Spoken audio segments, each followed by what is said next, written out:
Hello बच्चों, let us read this question. This question says true slash false. Molality, percent by mass and mole fraction are independent of temperature. So इस question में हमसे कहा गया है कि जो मोलैलिटी है, परसेंट बाय मास और जो मोल फ्रैक्शन है वो इंडिपेंडेंट होते हैं टेम्परेचर के, और हमें बताना है कि ये स्टेटमेंट ट्रू है या फॉल्स. सो इस क्वेश्चन को सॉल्व करने के लिए हमें जो की कॉन्सेप्ट रिक्वायर्ड है वो है कॉन्सेप्ट ऑफ कंसंट्रेशन टर्म्स. अब सबसे पहले अगर हम देखें तो हमें गिवन है मोलैलिटी. सो जो मोलैलिटी का फॉर्मूला होता है वो हम जानते हैं होता है number of moles of solute upon weight of solvent in kilogram. अब हम देख सकते हैं कि यहाँ पे जो number of moles of solute हैं और जो वेट ऑफ सॉल्वेंट है वो दोनों ही टेम्परेचर के इंडिपेंडेंट है. इसी कारण से जो हमारे पास मोलैलिटी है वो भी टेम्परेचर इंडिपेंडेंट होती है.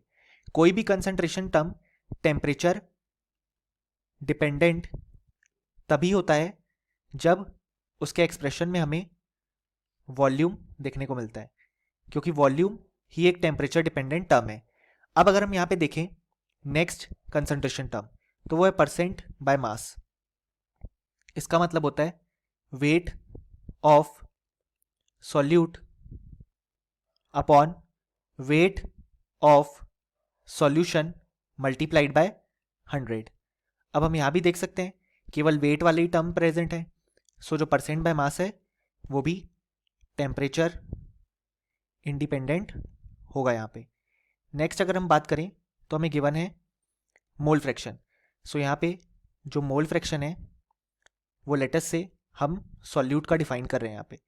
सो जो सॉल्यूट का मोल फ्रैक्शन होगा वो होगा number of moles of solute, जिसको हमने एन सॉल्यूट कहा, upon number of moles of solute plus number of moles of solvent.